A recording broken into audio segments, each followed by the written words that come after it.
Hello and welcome to From the Heart.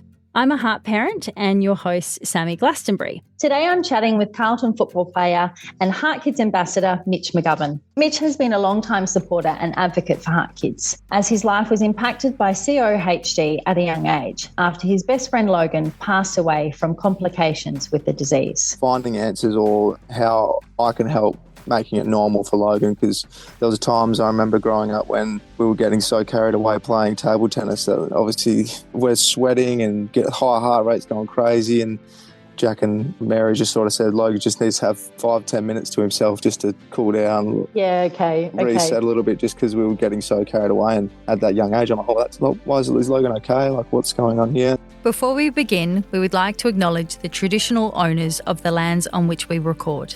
Today we are recording on country of the Kaurna people of the Adelaide Plains. We pay our respects to elders past and present who are a part of the world's oldest continuing culture and our first storytellers. We acknowledge the importance of supporting health for all peoples now and in the future. Aboriginal and Torres Strait Islander listeners should be aware that this podcast may contain images, voices and names of deceased persons. So here I am this morning speaking to Mitch. A very warm welcome to you. Where are you joining us from?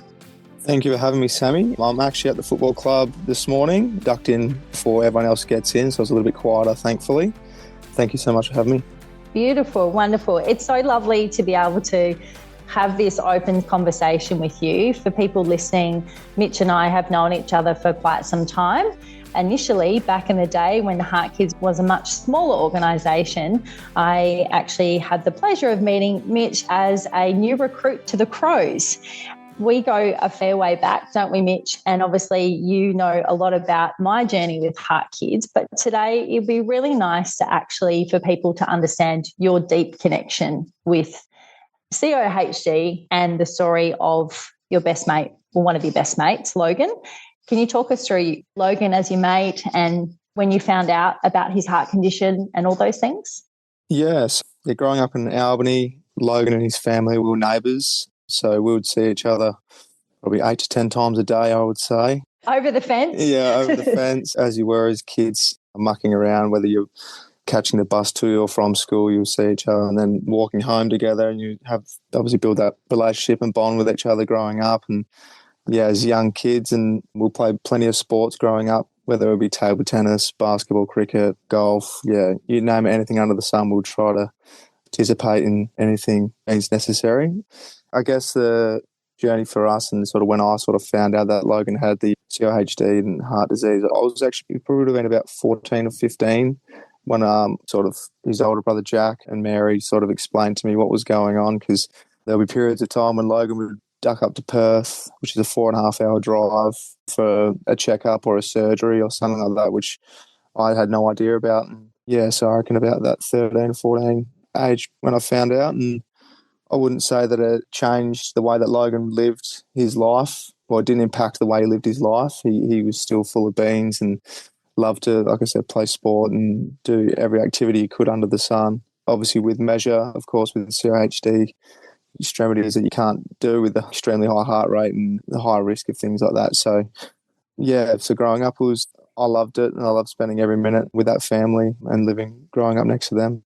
Yeah, and it's really kind of refreshing to hear you even say about exactly that you were playing. You started off by saying all these sports and all this activity, and it was just boys being boys and neighbours and playing and all those sorts of things. And you're 14 before you find out. So it's really warming for, I think, a lot of families listening, that we always want our children to feel accepted and feel as if that they can just keep living their life. Absolutely. And still being a child. And a part of being a child is backyard cricket and getting up to mischief and catching the bus to school. That's great that you're sharing that, because as families, we love to hear that our children can be accepted and that they can actually live a fairly normal life, like playing backyard cricket and catching the bus to school. So I suppose now, Mitch, do you kind of go, wow, up until that point, he was just a mate? You didn't actually define him by his condition, did you? No, not at all. And it probably wasn't even until Logan had passed away that we wouldn't even associate it with him, because his family truly tried to give him a genuine normal life of any kid growing up in Albany where we grew up. And if you had saw Logan in the street and you saw him having fun with his friends, you wouldn't necessarily think that he's had CoHD at all through his whole childhood, and the struggles that he's had to go through, and even the family, the way that they presented themselves, and the way they carried out what they did. It's admirable. Yeah, indeed. And it's lovely that you even just touching on his family and his parents, that they took it in their stride, and it's quite beautiful. But I think it also too speaks a lot to our HeartKids and the impact it has on the family unit. It brings us closer together, and we work sort of more as one. We all take on that. Even just now we have these wristbands that it's like, I'm a heart parent, or I'm a heart sister, nice. or heart brother. And I just recently, just on the weekend, had touch football with one of my children, and I saw one of the touch coaches had this on. Yeah. Yeah, there you go. It's beautiful to hear that even your experience, like you said, in a regional town. How long are we talking? We're talking like, obviously when you're a kid, so we're talking 15 years ago? Yeah. Yeah, that it was still like that. Through all these adventures that you're having with Logan, at any time, is it even crossing your mind? Or I know you touched on sometimes he would have to disappear to Perth. What was it like for you as a friend? Did you question it and wonder, like, what's actually really going on? Because I suppose we think about the heart. It's the thing that keeps us going. Yeah, absolutely we did. And obviously, Logan going through his journey with CoHD, and for me it was more reaching out to his brother and sister who were a little bit older than Logan, and sort of more, I guess, not questioning, but more finding answers, or how I can help making it normal for Logan. Because there was times I remember growing up when we were getting so carried away playing table tennis that obviously we're sweating and get high heart rates going crazy, and Jack and Mary just sort of said Logan just needs to have 5-10 minutes to himself just to cool down. Yeah, okay. Reset a little bit, just because we were getting so carried away. And at that young age, I'm like, why is Logan okay? Like, what's going on here? And then obviously explained to me what's going on.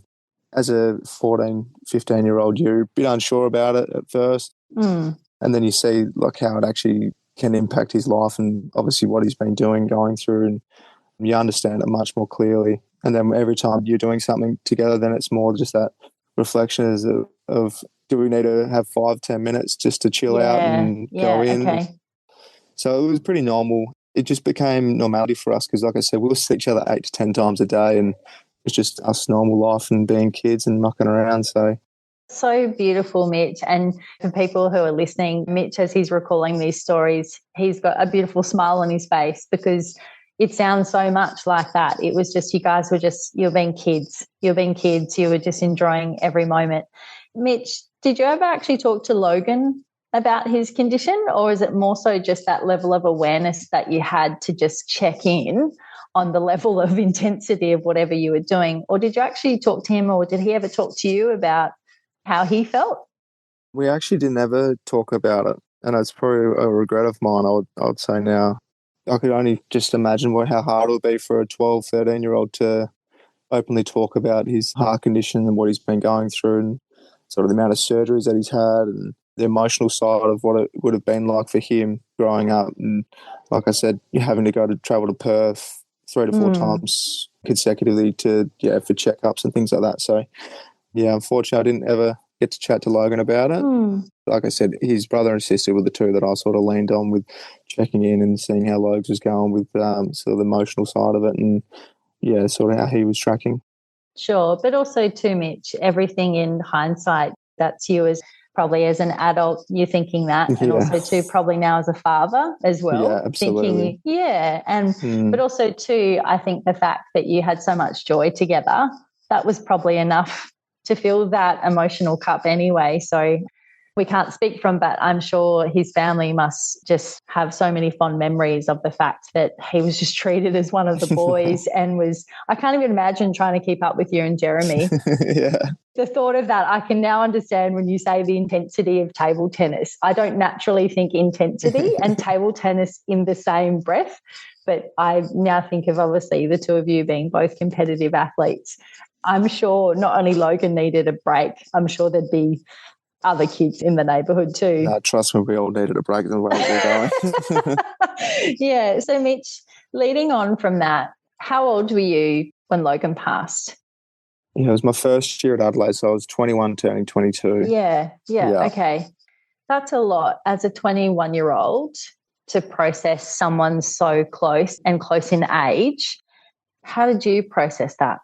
Oh, it was a difficult one because obviously I'm on the other side of the country, and obviously my work and footies, as rude as it is to say, we're pretty much robots. When you come into an AFL program, you're expected to be there every day on time, fit, healthy, and just go about what you do. Focused. Yeah, so when you have a great friend pass away like that, it's pretty raw. And all I want to do is go back to and support their family as much as you can. But obviously with my position that I was in, I couldn't do that. And I think that sort of hurt more than anything, just not being able to support Jack and Mary, Moores and Macca.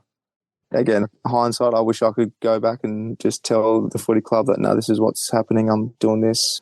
But I wish I could. But, yeah, so it was pretty challenging. And like I said, it's very raw to lose Logan at such a young age as well, at 18. So he had his whole life ahead of him. I can't really answer anything further. Sorry, Sammy. No, Mitch. And it's also too, as I said, it's everything in hindsight, everything upon reflection. I'm sure there's so many people, again, I'm sure listening, thinking they can relate it to other things too, just the loss of anyone. But I think there's a lot to be said about when you lose someone that's close to your age, that you've grown up and you're still a young man, you're a kid, you know what I mean? And like you said, you've been given this amazing opportunity to follow your dream, but that doesn't change the fact that you have connections and families, and when traumatic circumstances happen, that you want to be home. So is that why you think now that you're channeling that energy into the involvement that you have with HeartKids? Is that what fuels that desire to be an ambassador? Yeah, it absolutely does. Yeah, Logan's legacy is sort of the reason why I want to support and as many families with CoHD, and obviously being an ambassador for HeartKids. I saw the impact firsthand of what HeartKids did for Logan's family, even if it was just a minor thing, whether it was a phone call, just to support, help drive the direction of the emotional support of their child. It's something that I'm really, really invested in, and something I want to be a part of for a long time, hopefully. Not just as while I'm an athlete, but post that as well. So that makes me really happy, Mitch. We love that your involvement, and we also understand that exactly that. You're juggling. You're a father now of 3. You're juggling your family life, a busy family life. Obviously, you're still very, very busy in your career and those expectations that you have within the club and and I'm sure as a senior playing the club, you've got that leadership responsibility too, that you've got these people like yourself coming through, probably looking at them going, okay, they've just been brought into this system. I remember what it was like to be so far away from my family. I'm sure there's so much sort of support and insight you can bring. But so talk us about what are some of the things that you have already done for HeartKids as an ambassador? Yeah, so there's been quite a few. We had a bit of a hiatus during the merger side of it between my trade from Adelaide to Carlton. So I missed a couple of years there, unfortunately. But yeah, it stems back to a lot of race to remembers. I remember vividly the one that you hosted, Sammy, out of Barossa. The Tour de Fer. The Tour de Fer, yes. The Tour de Fer, for people listening, because of my having Frank, and obviously now I have Gigi, I have 2 HeartKids, but Frank was my introduction into HeartKids, and I wrangled Mitch to come up and kick footballs into grape bins and for kids to come along for a gold coin donation. They could saddle up beside Mitch and kick. And we also had a port player, I'm having a mental blank, who we had as well, who was a local. Justin Westhoff, was it? Yeah, Westy. Yeah, it was Westy. Sorry, Westy, if you ever hear this. Sorry about that. Even though the Westhoff family is huge in the Barossa, I'll be banished for life. But anyway, and then more recently you've done, I saw, is it right, you've done a Marketplace Fresh Challenge. Was that cooking? Yes, that was cooking at High Point Shopping Centre for Marketplace Fresh. That was good fun. That was with Jaden Stevenson, obviously the HeartKid himself, ambassador. So that was awesome, and had 2 younger HeartKids as well involved in that with their families. It was good fun. Excellent. And did you win, more importantly? Oh, absolutely not. Oh, no. Realistically, that was Carlton v North Melbourne. Yeah, Carlton v North Melbourne, yes. And he got the win this time. He got the win. Okay, all right. We'll let him have that one. And I believe you might be doing something with us in the next little while with some cupcakes. Is that right? Yes, that is correct. I'm not 100% sure of the complete details, but we're doing a bit of a marketing advertisement there. So for some cupcakes. Some cupcakes. We thank you for that. We appreciate that that's probably not what the dietetics want you eating at Carlton, but we appreciate putting potentially your body on the line for HeartKids. With this journey then, Mitch, for you, it's been very personal and then it's crossed over into your professional life. And I think from what you're saying too, it's something that will be with you for life. What's some of the things that you've learnt about HeartKids and about the community that you wish people understood? Like, I think the fact that you even just touched on that you recognised that HeartKids even was just making phone calls and checking in on the family. I think for us as an organisation, we're constantly trying to tell people that we're more than just for when people have surgery, where our model is for life. What's something that you'd love to share with people that you wish people knew about what HeartKids did? I reckon the first thing that comes to mind is just the normality that the HeartKids try to not push for the families, for their children. I remember vividly Logan going on HeartKid camps. Teen camps, yeah. Teen camps, so. Yeah. And he used to come back and swearing black and blue. That was the best time he's ever had. All these things, all the activities that they got up to while they were doing those. And that's just one example of what HeartKids is doing to, like I said, make life normal as possible for these kids going through tough times. But it's also for the families as well to see their kids smile and go through these journeys that they normally would in normal childhood growing up in school camps and things like that. So I think that's my biggest one pushing forward is that, yeah, it's not just a phone call. It's not just a one that while your child's in hospital or you're having that emotional struggle. It's more those little intricate things that HeartKids do behind the scenes that no one knows unless you're family or close family friends or something's going through it. So, and I guess for me as an ambassador, I'm trying to advocate for HeartKids and the support they do and the things they do behind the scenes. Yeah, no, and we're incredibly grateful. We're incredibly grateful for you, the fact that you share, even just today, that you're willing to share your personal connection, because I'm sure there'd be probably a lot of people that would just assume that, oh, you're an athlete, oh, you've been signed, you're an ambassador for X, Y, and Z. It'll be so lovely when we get to share this podcast that people actually understand that this is a really deep connection for you. This is not about taking up an ambassador role for an organisation, which is incredibly important. And I suppose that leads me to, do you feel that we still have got space to work in when it comes to that, using people's profiles to raise awareness? Like, do you feel for you as an athlete, if you were to put your athlete hat on, is it something that is talked about in your clubs about the fact that you're a role model and all those sorts of things? Yeah, no, I really do. The first thing that springs to mind is the relationship that obviously we're pretty close to the Children's Hospital here in Melbourne and North Melbourne as well. And we play the Good Friday Clash and we raise awareness and money for that as an athlete. And I guess a campaign or like HeartKids, an organisation that you're close to personally as an athlete, how can you push the brand and then support that organisation more in your own way as an athlete? I think we can still get a lot better at that. And there's plenty more opportunities we can do it. It's just whether it's the legalities of the higher up of the AFL, whether it's allowed or not.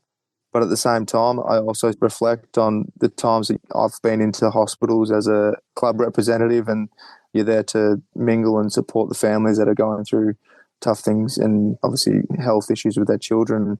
When you go through there, the first thing I ask, is there anyone here that's going to CoHD? And they're probably the main people that I want to see and speak to and give my most devoted time to, because I know the journey that they're going on, and it's not going to finish there, unfortunately. So no, that's right. I think we do have room to grow in the ambassadorial space and ways we can support organisations, and especially ones we're very close to. Yeah, no, and I really appreciate you saying, because I think sometimes as general people in the public, you don't know the story behind the connection. So again, to my point, it's lovely to be able to help share your connection with our organisation, but I'm sure we see that with other role models in society getting behind. And I have to just reference, even I'm a celebrity, get me out of here. Even seeing people going in, and then we were so fortunate that we had Zach Tui, and his connection was actually through his teammates. Yeah. Do you know what I mean? But they were on that journey. And I think to your point about when you're in a club, like you said, you're in there, you're training, you probably come like a bit of an extended family. So that really moved me personally, just as a parent, to go, At first I thought, oh gosh, Zach Tui. And then when I realized that he was doing it for his friend and a fellow teammate, I was even more moved that he chose HeartKids. But yeah, it's great to just hear your thoughts on that too, because I appreciate it must be tricky trying to balance family life, training schedules. You know, you're also too flying all over the country as well for games, and there's all this other sort of pressure. So it's great that you're happy to find that time to share. Is there any messages from your perspective? Because a lot of the people that are listening are usually parents that are listening to this podcast that are either just got a diagnosis or they're just starting out their journey. Is there one really big takeaway message that you'd like to give them, Mitch, on your personal experience with HeartKids? I guess for me personally, my experience with Logan, it's more the emotional side. And I guess looking back now, you see what Logan's mum and dad tried to do for him, their family, to make life as normal as possible. And said the teen camps and little things that HeartKids are doing, those things, they impact the kids' lives more than they would know. Yeah. And I think the more you can either reach out, participate, the more you can do for them and your child, the better. Again, I saw it firsthand with Logan and saw how happy it made him and the things that he was doing. So, and I think probably also too, I think even just how we opened this conversation around the fact that he was just a normal kid growing up. Yeah. And I suppose that's the thing that I take away from this conversation is, you know, that we have an active family, and I have Frank who's completely footy obsessed. We're watching every replay at the moment. But it's that they want to be normal. They want to be normal. They just want to be like every other kid. But I think also too what you just touched on, that emotional side, that even just having that support from HeartKids is filling their cup up and helping them feel like they're not alone, that they're not different. Yeah, that's incredibly important. So how old would Logan be now? Goodness, you throw me. My maths is not really good. No, that's fine. I was just trying to think because I was thinking when I met Maureen and Macca over here in Adelaide. So what's that? That was like 7 or 8 years ago? Would that be right? I reckon it was 9. 9, okay. 9, so he would have been 20. Yeah, so he would be approaching 30. Yeah. Yeah, close to 30 now. Yeah. 28, I think. Yeah, it's crazy just to even say that out loud. And then, like, the fact that he passed away so young. He should have had a whole life ahead of him. And, yeah, it's something you can't control. But, yeah, it hits your heartstrings a little bit when you think about it and talk about it. So.